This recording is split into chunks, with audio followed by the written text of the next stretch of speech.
Welcome in, ladies and gentlemen, to another episode of the unofficial Boutique Hotel Secrets podcast. I'm your host, Adam Walls, in my Saja Boys K-pop Demon Hunter outfit. It is Christmas Eve. I'm coming to you from sunny Gulf Shores, Alabama, with family. It's great to be down here. Love just kind of the slower pace of life, good food, kind of hanging out, telling jokes, all the things. We closed. We closed. Let me not bury the lead, and let me not leave this man on the hook. Let me bring in my Mister from another sister, Micah Thomas. How you doing? We closed. Man, let me tell you, I'm so excited and I'm so happy to be done with this phase of purchasing and acquiring a hotel. Yesterday, I'm literally walking with a different purpose. I'm like head held high, like there's nothing you could tell me. I'm like strolling through a restaurant, like just in such a great mood. I'm just to get to this point, I really don't think I can like express enough how much we had to go through to get to where we are today and to finally get this across the finish line, to finally go from zero to one. It seemed like a distant dream for the longest time, and to actually do it. And not only that, I'm staying in the hotel that I own, and I just never in my wildest dreams. So excited, very happy, and I would love to dig deep and talk about some of the things we had to go through just to get it done. But how are you feeling? What do you think about being a hotel owner? I mean, it's interesting because I signed papers last Wednesday, and then with a mobile notary at my house. A month ago, I was kind of had this romantic idea that we're all going to be there in Page. We're going to be having like, I don't know, steak dinner with, glasses of wine or champagne with the owner. The owner's in Australia. Like he's not there. You were in West Virginia. I'm in California. It's like this. No, like the real world happens a bit differently. So, anyways, I signed Wednesday. The notary overnighted those to you to sign the next day, and then they got to title by Friday. We were waiting on basically one $50,000 check. So again, the bank needed a little over 1.1, almost 1.15, something like that we needed wired to them. We also needed to make a payment to our general contractor to kind of get him off the starting blocks as well, because he didn't want to wait for SBA loan, right? Work for a month and then get paid. He's got to pay his guys like today and to mobilize. So we figured that out. But anyways, there was like one check that was kind of tripping us up, and I don't know. Do you want to tell a little? I mean, this was through one of our financial advisor friend. We've never even met this person, so this is kind of wild. She went into Chase Bank and she couldn't verify her identity. Like she's standing there with her thumbs and, Yep, and her yep. credit card, and she's been a Chase bank member for like 20 plus years. High net worth individual. She had to cancel a meeting to go down because she couldn't wire online. They said there was some sort of like glitch with her two-factor authentication or something was wrong there. So they basically sent her home, and then she tried again the next day. This was like Thursday originally. She went to the bank. Then I think on Friday maybe, like she went to the bank again. They're like, yeah, it didn't work. So we came up with the idea of a cashier's check, right? And so she literally cut a cashier's check and then stuck it in the overnight mail to get to us on Monday. But in the meantime, right, we're banking with Relay.fi. They're a branchless kind of fintech company on top of Thread Bank, like Baseline and some others.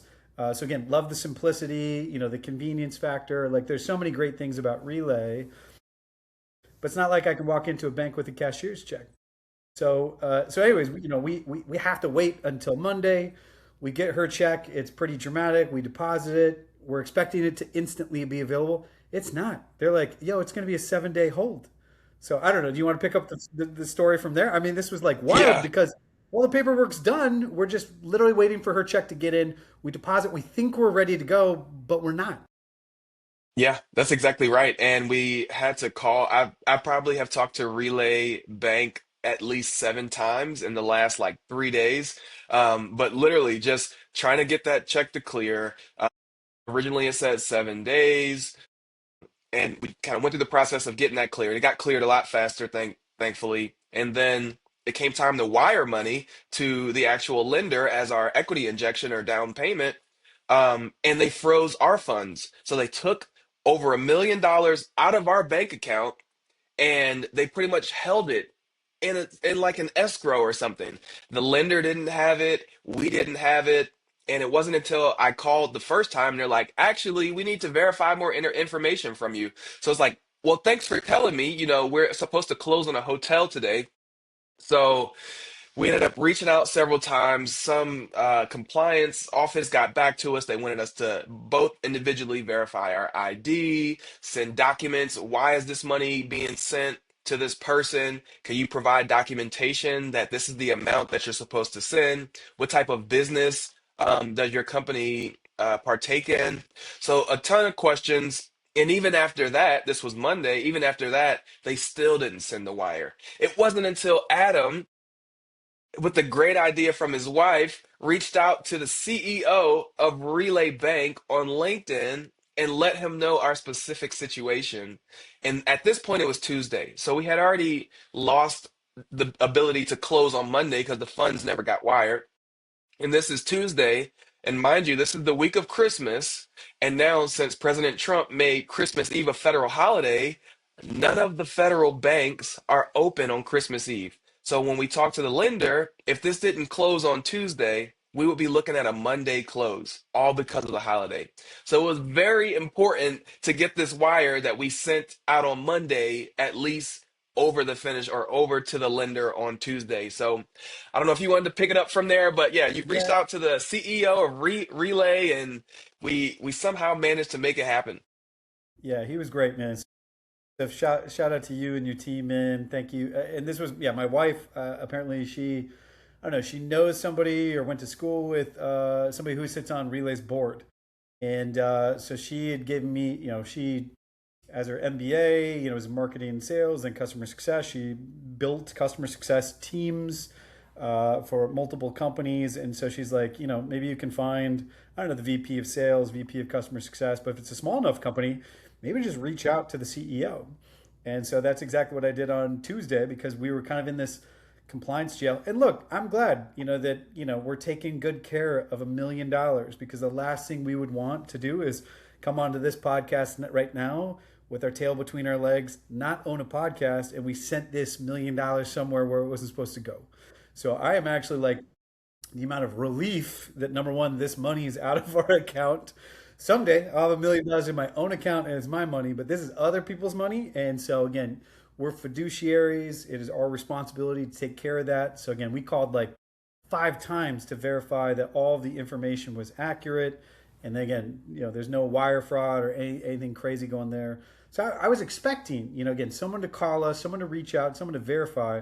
What I was not expecting was again like 3 levels of verification and like gonna be over 24 hours.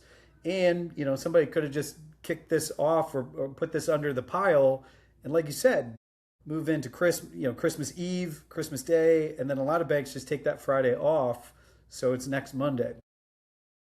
So, anyways, my wife had said, "Hey, why don't you just? I mean, you got nothing to lose. Reach out to this guy. He's a person. It's less than 500 people on the firm. You like his product. You've been using it for a while. Just explain your situation." And lo and behold, again, he said, "Hey, let me." He got back to me within like an hour, maybe 30 minutes, and then just put things into motion. We stayed in contact. He gave us a verbal confirmation. This will go out today. We'll make it happen. And then it did happen. And then we were kind of nervous, right? That like, okay, we got the money out of our account, but it went to like the lawyer or escrow's account. Then it needed to get over to title. So it was like a 2-step journey. Now the good news is because they do this all the time, this is kind of like a known trade route, less kind of scrutiny, well-worn path. Whereas again, we're a brand new account saying to a brand new vendor. So again, I'm glad they checked on us, but it was stressful. And then again, just at like I think it was like 3:35 p.m. here Central Time. I'm in the park with my dad, my wife, and my son playing before like a nice dinner. And yeah, get the text from Micah like, "Yo, we closed." Yeah, it's such a good feeling to have. And What I want to say, there's no way I could have done this without you, but we both have just been through so much, and to again to finally get this across the finish line and go from 0 to 1 feels like a relief. But I will follow up rather quickly with, although this is a relief, this is just the beginning. This is just the beginning. We are Hope stepping you're not into tired. a yeah, I hope you're not tired because round two, ding ding, like we are moving into the next phase of this project. And while I'm excited, I know that there's going to be a ton of work. We can talk a little bit about some things we've heard from the general manager, just being on site and learning about the history of ownership and how this property was taken care of or not taken care of. Um, Tells us that we have our hands full. The good news is we've planned for it. We've underwrote for this exact scenario. But we definitely need to be diligent and stay true to our plan to make sure we can do this transformation and create the number one hotel in Page. So anything you want to share on just some new insights that we've came across just since owning the property? Well, I mean, look, it's still got that new sneaker smell, like for us, like it's all new, it's all exciting. Like I feel like this is the honeymoon period. And at the same time, it's like you're there at the property, like we also, by the way, I can't remember if we talked about this last time, but we thought we were pushing for a Friday close last week. And Thursday is the very first time we see our environmental phase one study come back and they go, you've got significant asbestos. So we have to do some kind of last minute negotiating with the seller. We have to come up with money. I mean, I'd like raise over 100 grand in the airport while I'm transiting my family from Denver to Nashville. Anyways, but then look, we got to Nashville, got to see old friends. It was great. Took my son to It's a Wonderful Life at the Tennessee Performing Arts Center. And man, it's just like you push hard, you do all these things, but you do it for your family, you do it for yourself, you do it to become a better version of yourself. This is what I said I wanted was to jump in the ring and do something that most people will only dream about doing something like this, right? They'll sit on the sidelines. They're not necessarily taking action. And I think this was a bet on myself. This was you betting on yourself. So again, taking it seriously, but realizing that we're separating ourselves every day from just kind of like who I used to be, or like most average kind of Americans who just have a W 2, maybe have a dream or an idea, but don't necessarily act on it because it is hard. So I feel like we went through the gauntlet, we went through the dip, but in some ways I'm glad it was hard because if it was easy, everyone would be doing this. That's exactly So right. it's almost like Everybody will own a hotel. yeah, the harder and longer that dip is going to knock out so many people that were kind of want to be preneurs.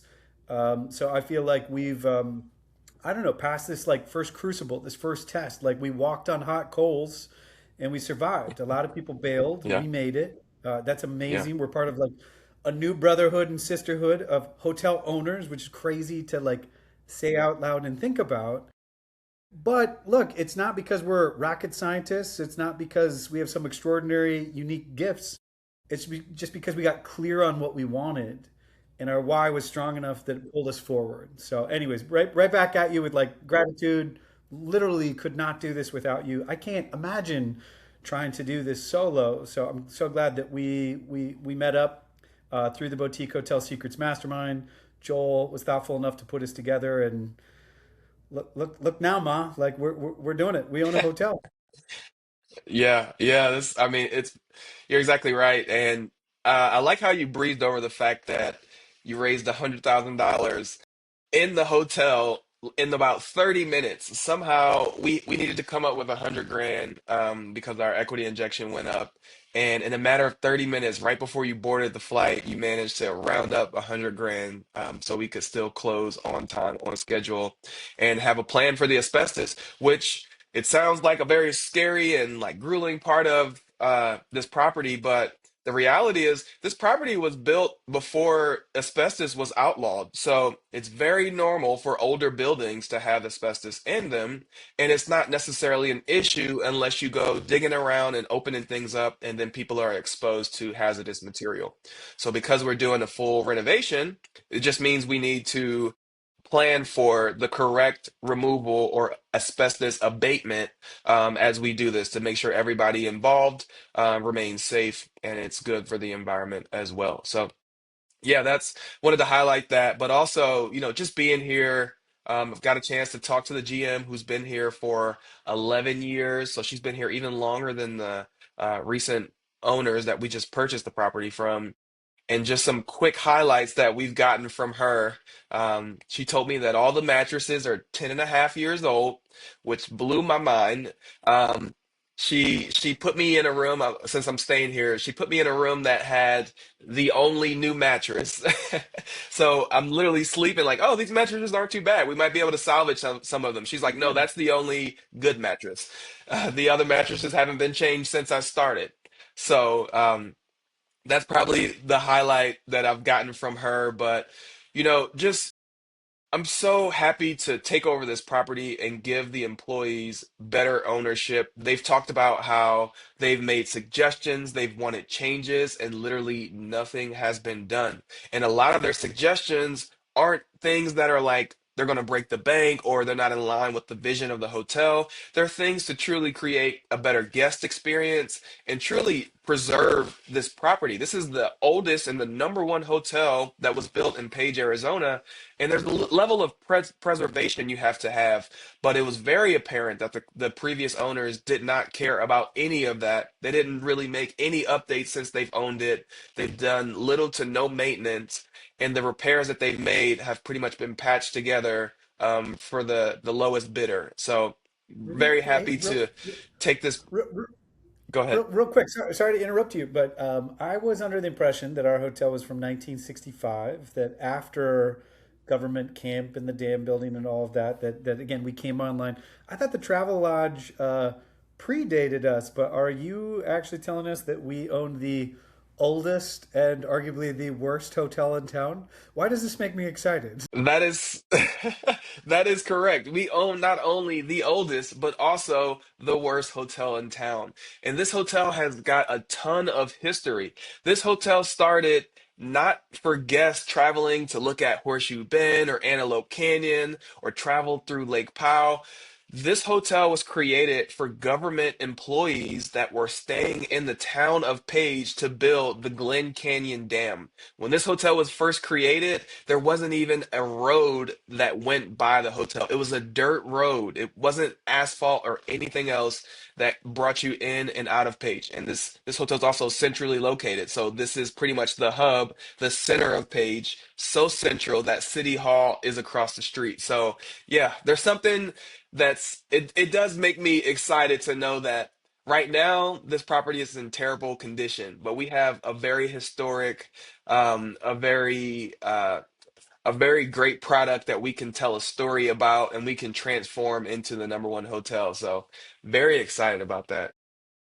I love it. And what else before we move on to some other topics like TikTok and social media? We got to talk about that. But what else have you Oh learned yeah. from chatting with Roberta, with the cleaners, with Jay, our maintenance man? I mean, Yeah. again, it seems Yeah. like there's a lot of like personal love, but like no systems in this place currently. Yeah. Yeah. Oh my God. So many things break my heart. I'll get to systems here in a second, but the other thing I want to say is for the life of the previous owners, them for like the time that they owned this hotel, they were pretty much putting the cheapest stuff in here. So when we talk about like the quality of soap and shampoo and towels and pillows, the general manager told me she was only allowed to purchase the cheapest soap, the cheapest towels. She wasn't allowed to get better quality things. If a guest had an issue and they were asking for, she said, just a $10 refund, the owners wouldn't even allow her to give a $10 refund because they were so worried about the bottom line. So what ended up happening was these guests would leave bad reviews where if all they got was $10 back from their stay, their experience would have changed drastically. So it's just heartbreaking to hear the type of ownership that the general manager had to deal with. And even with all of that, she's still so passionate about this place. She doesn't want to leave it. She loves this building or this hotel and she wants to stay. And especially since she hears what we're doing with the property, she wants to Great. be along for the journey. And with that being said, I'll transition to SOPs, or standard operating procedures. These are things that pretty much lay out the process. So no matter if you're on your first day of work or your 12th year of work, you can reference some standard documentation that tells you how to do the same exact thing every single time.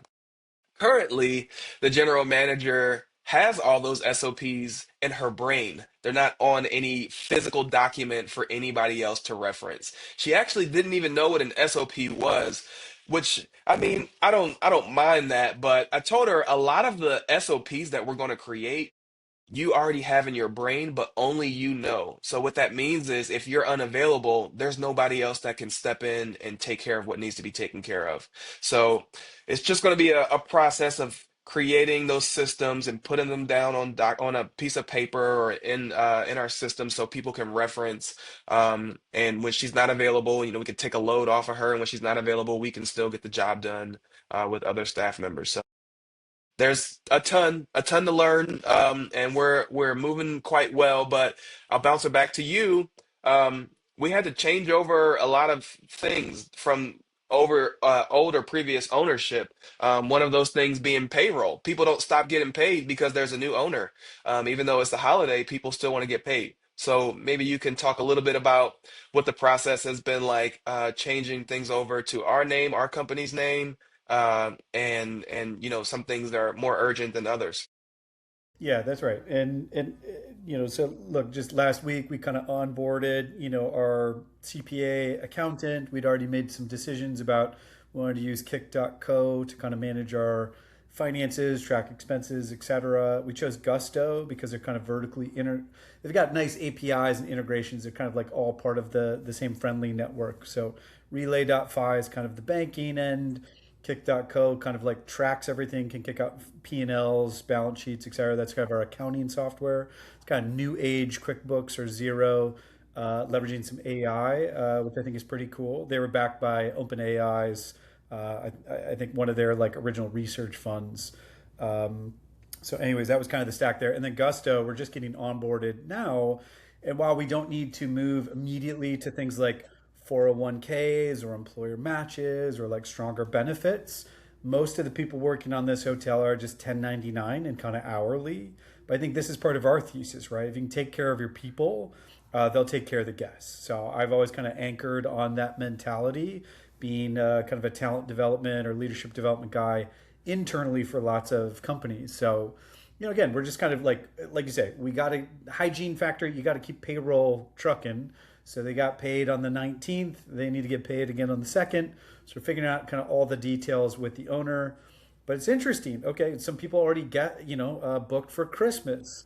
Well, the owner's out, you just need to kind of think through all of these things. So again, if he already took money, then he needs to cut us a check. Or if we're getting the money, just making sure that everything's squared away, everything's kind of above board, everything's transparent. But we're trying to kind of set up some of these systems. That I'm really excited, again, Muse is like our PMS, Akia with like text-based guest communications. And then we're still talking about, some different marketing plays, et cetera. So like you said, some of this stuff's like payroll. It's got to happen like on day one. We got to make sure we're taking care of our people. But we want to start having visibility into 3, 6, 9 months from now as we grow our team from maybe just 1 to 2 W-2 employees.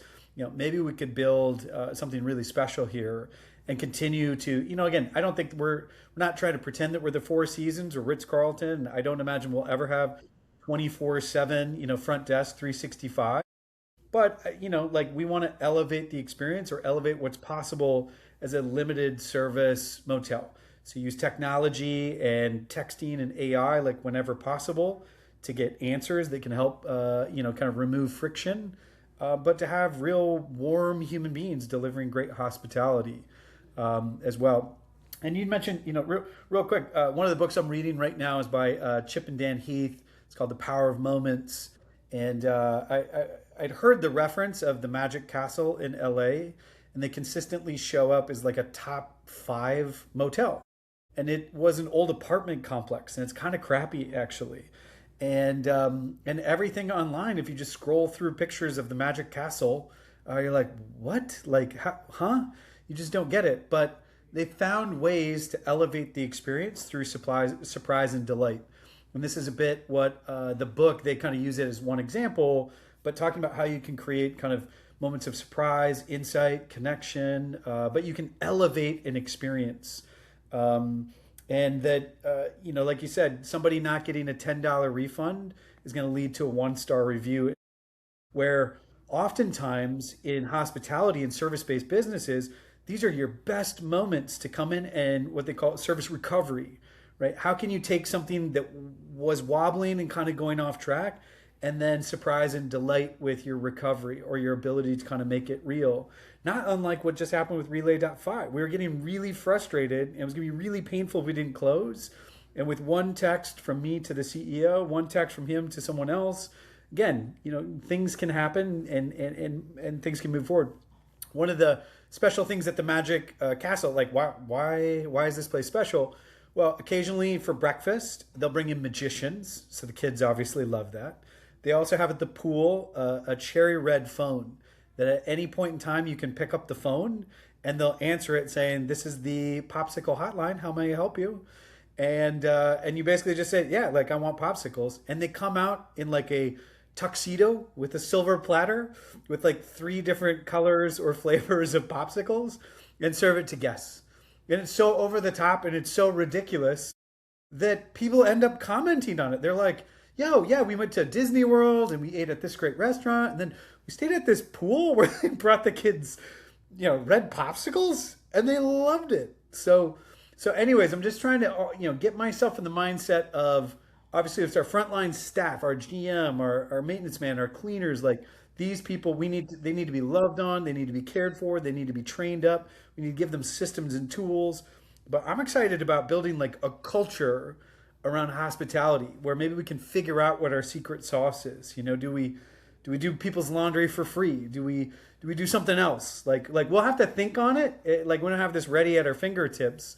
But again, it's getting clearer and clearer every day that we can be the best hotel in Page, Arizona. Like we will be the best hotel in Page, Arizona, because we care and we're being thoughtful and we're going to listen to our people and we're going to listen to our guests and try and deliver as all star of an experience as we can. Absolutely. I love it. And I think you're exactly right. Like, it's very easy for us to stand out and set ourselves apart just by kind of going above and beyond. It's not really any other hotel of the 25 hotels in Page, nobody else is doing that. So it's very easy for us to set ourselves apart. And that's what I'm most excited about.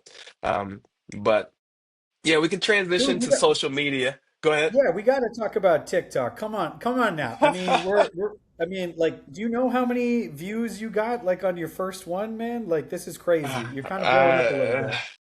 yeah, so this, let me tell you how this started. It's a little bit crazy. I created a TikTok.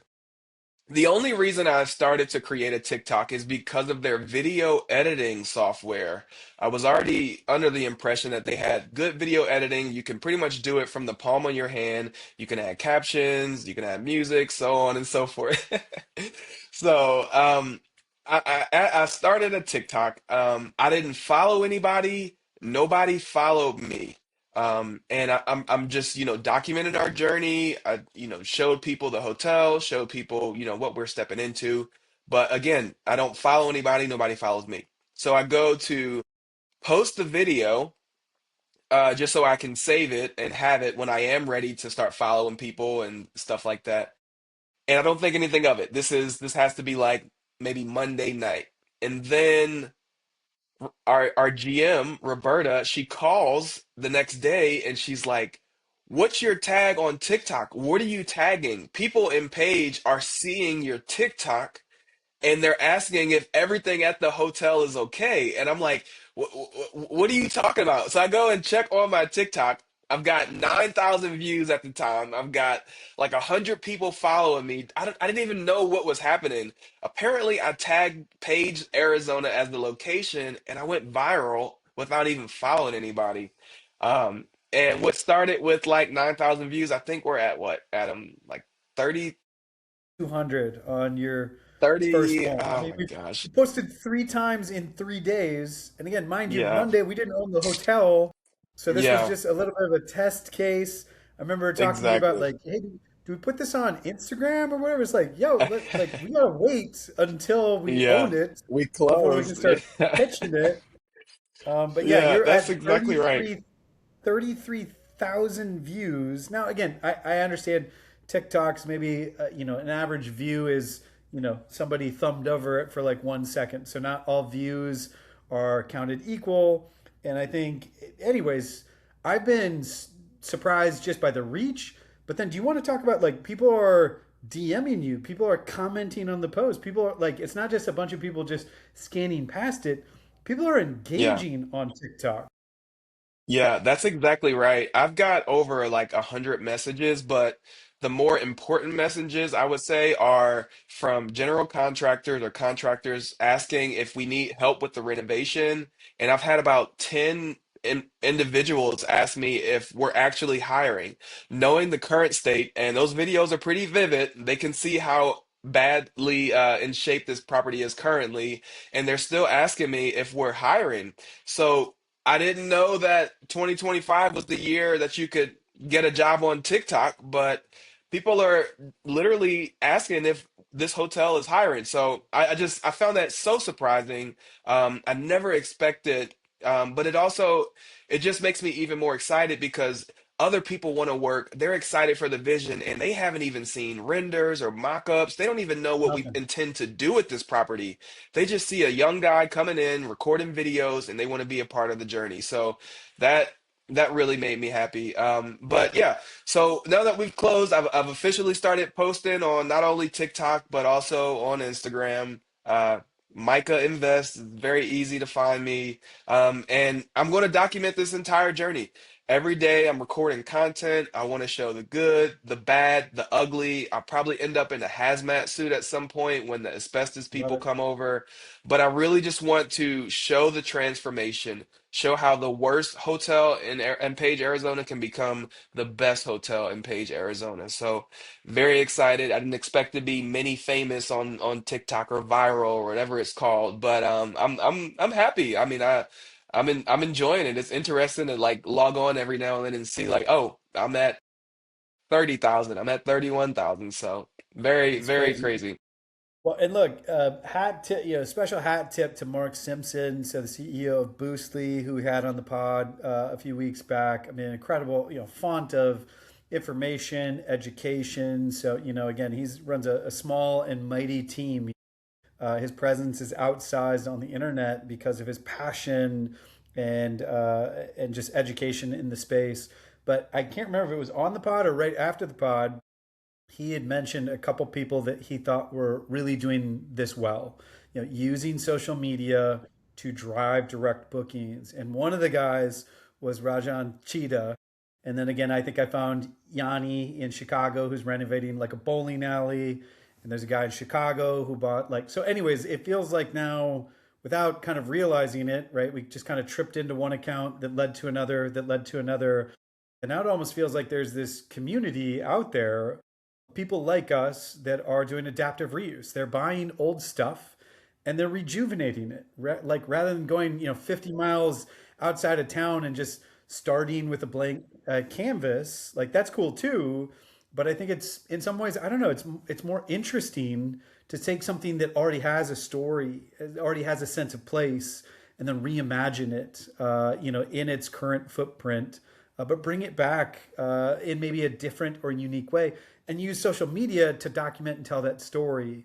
And I think didn't Joel? I mean, again, I don't want to spill too much tea here, but it seems like maybe he even had a connection to one of these creators. Yeah, yeah, and that came as a surprise as well. So I'll just say Rajan, like he knows Rajan personally. He's like, I can connect you guys if you want, but already so I had reached out to Rajan on Instagram, and he was, nice enough to respond back. I was just interested in like how he created his content, if he had somebody editing his videos or if he did it himself, and like what his focus was. Are you focused on like going viral, or are you focused on like engagement with your followers or conversion? Do you want to convert some of these followers into actual guests that stay at your property or for any other tool or software you may be selling. So he was nice enough to reach out, and there's no surprise. I told you already, Adam, and I think you agreed. I would love to host him at our property once it's renovated, or even during renovations, and not just him, but the other accounts of a few guys that we follow that are, doing the same type of transformation on an older building, and making it something really nice, new, and something that people can get excited about because people do love a great transition story. And I think that's exactly what we have. We have a very tired and old property, and the transition is going to be amazing. So excited to document, so happy to share this journey with the public. Yeah, absolutely. And look, this podcast I think is, directed more towards short-term rental operators thinking about jumping into the commercial space. So again, we're going to go a little bit more, a little deeper into systems and a little bit more inside baseball onto, that our transformation story. Again, we both started as Airbnb operators, having a portfolio, being able to build systems and teams and do this remotely. But to jump, go from 0 to 1 in the hotel space, it's a different game. And so I think, again, social media can help us build awareness, tell the story.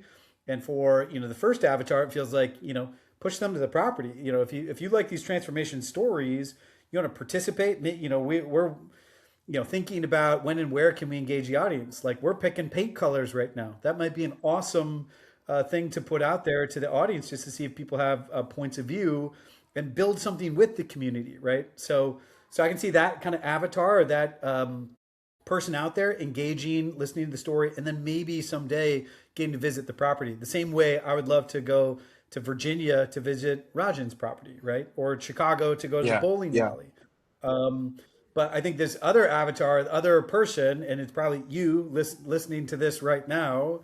My guess is you're probably already in the Airbnb game or in the short-term rental space. You're thinking about could I make the leap into the commercial boutique hospitality space?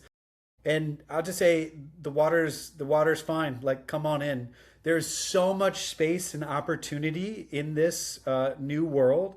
I think we're just getting started. This is like the first inning of the baseball game. So if you think, oh, I'm too late, or I got too many other things going on, like again, we're going all in on hotels. So it does require time and intensity, but I think the upside is just massive. So I think this is the first step on a staircase of personal growth, personal development, professional development, and hopefully we build something that matters. Put a little dent in the universe, build something beautiful for Page. And I don't know, will Hotel 2 be in Page? Probably not. I don't know. Like again, we're just kind of staying open to the universe at this point, staying open to opportunities, listening to our investors, seeing where again there might exist an opportunity for us to come in and reimagine. But I don't think this is some, Adam and Micah are special characters, or this is not some secret playbook. I mean, there is a group of people actively doing this. We literally had a call today, Christmas Eve, where we got to show up and ask questions to Joel and other operators to get better. So, anyways, we could talk about another 5 hours of stuff, but I would say if you're listening to this, you like this story, you're paying attention, you've thought about making a move into the commercial hospitality space, reach out, like join us, like set up at least a discovery call to find out what BHS, Boutique Hotel Secrets, is all about, because we would not be here without that community, and we're not planning to leave that community. So again, you get front row seats to not only our transformation but our mentors and other students doing the same exact play. Yep, couldn't agree more. This none of this could be possible without our community, and that's exactly right. We just keep it's like iron sharpens iron, or yeah, iron sharpens iron. I think I said that right. But anyway, there's operators in the community that just help each other out, and everybody's got a different approach. So you kind of fine tune what you're doing based off of what other people have had success with, and they answer pretty much any and every question. If they don't have the answer, they can get you to the person who does have the answer. So, I mean, I'm so grateful for the community, and if this is something you're interested in doing, Boutique Hotel Secrets is definitely a place where you want to look into. Yep, amazing. Okay, well, I think that's a good cut point for us today. But thank you again for tuning in to our story. Hopefully, this is educational, maybe even a little inspiring. Maybe, again, rather than being a spectator or just viewing other people, other people's content. Look at Micah here. He's a content creator. He's doing it. Like, dare I say, God. you're Oh you're my you're a God. budding you're a budding influencer, young man. Oh my God. Like we're doing it, but look, we're not taking ourselves too seriously. Like we're having fun out here. We're building something that matters. And if this is attractive, is this interesting? If you've always felt like you could be part of something bigger, maybe this is your chance. 2026 is right around the corner, and we'd love to chat with you. Or again, hit us up on content you want to see, topics you want us to cover, guests that you'd like us to interview. So we're trying to educate and learn ourselves, but we'd love for you to be part of the ride. So with that, thank you so much for tuning in. Micah, we're hotel owners. We closed. That's right. That's right. Couldn't be happier. Big smiles all the way around. All right, that's the pod. We'll catch you on the next one. All right. Later.